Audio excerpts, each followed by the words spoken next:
بسم اللہ الرحمن الرحیم۔ السلام علیکم۔ آپ دیکھ رہے ہیں وحید اسلامک ٹی وی۔ والدین کی فرما برداری اللہ کے ہاں محبوب عمل ہے۔ حضرت عبداللہ بن مسعود فرماتے ہیں کہ میں نے نبی کریم صلی اللہ علیہ وآلہ وسلم سے دریافت کیا کہ کون سا عمل اللہ تعالیٰ کے ہاں زیادہ محبوب ہے۔ آپ صلی اللہ علیہ وآلہ وسلم نے فرمایا کہ اپنے وقت پر نماز پڑھنا۔ میں نے عرض کیا کہ پھر کون سا؟ آپ صلی اللہ علیہ وآلہ وسلم نے فرمایا کہ پھر والدین کی فرما برداری۔ میں نے عرض کیا کہ پھر کون سا؟ آپ صلی اللہ علیہ وآلہ وسلم نے فرمایا کہ پھر جہاد فی سبیل اللہ۔ حضرت ابن مسعود فرماتے ہیں کہ رسول اللہ صلی اللہ علیہ وآلہ وسلم نے مجھے یہ باتیں بیان فرمائی ہیں۔ اگر میں مزید سوال کرتا تو آپ صلی اللہ علیہ وآلہ وسلم مجھے مزید بیان فرماتے۔ حضرت ابو ہریرہ روایت کرتے ہیں کہ ایک آدمی آیا اور اس نے عرض کیا کہ یا رسول اللہ، میرے حسن سلوک کا سب سے زیادہ حقدار کون ہے؟ آپ صلی اللہ علیہ وآلہ وسلم نے فرمایا کہ تمہاری ماں۔ اس نے کہا پھر کون؟ آپ صلی اللہ علیہ وآلہ وسلم نے پھر فرمایا تمہاری ماں۔ اس نے کہا پھر کون؟ آپ صلی اللہ علیہ وآلہ وسلم نے فرمایا تمہاری ماں۔ اس نے کہا پھر کون؟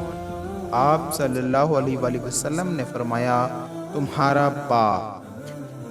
امام ابو داؤد رحمۃ اللہ علیہ نے بھی مذکورہ روایت کو نقل کیا ہے کہ اس شخص نے عرض کیا یا رسول اللہ صلی اللہ علیہ وآلہ وسلم، میں کس کے ساتھ نیک سلوک کروں؟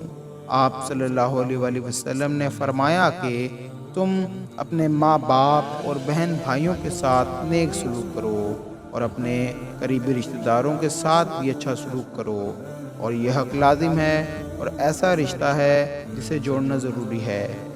اور صحیح مسلم میں اس پر یہ اضافہ ہے کہ والدہ کا 3 بار ذکر کرنے کے بعد فرمایا پھر تمہارا باپ، پھر تمہارا قریب کا رشتہ دار، پھر جو اس کے قریب کا ہو۔ اس سے معلوم ہوا کہ نبی کریم صلی اللہ علیہ وآلہ وسلم نے 3/4 نیکی اور اطاعت کا حقدار ماں کو اور 1/4 باپ کو قرار دیا۔ حضرت حسن بصری فرماتے تھے کہ 2/3 نیکی اور اطاعت کا حق ماں کا ہے اور 1/3 باپ کا ہے۔ سفیان بن حیینہ بھی یہی فرماتے۔ ایک حدیث میں سم اک کا ذکر بجائے 3 مرتبہ کے 2 مرتبہ آیا ہے۔ پہلی روایت ہی صحیح ہے۔ امام ابو جعفر احمد بن محمد الطحاوی کی مختار روایت بھی یہی ہے، اس لیے کہ سفیان اپنے قوت حافظہ سے حدیث بیان کرتے تھے اور اس حدیث کے راوی شجاع بن ولید اپنی کتاب سے حدیث بیان کرتے تھے۔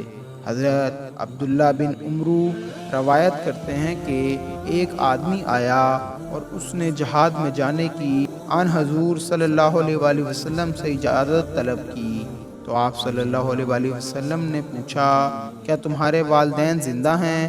اس نے کہا جی ہاں۔ آپ صلی اللہ علیہ وآلہ وسلم نے فرمایا کہ پھر انہی کی خوب اطاعت کرو۔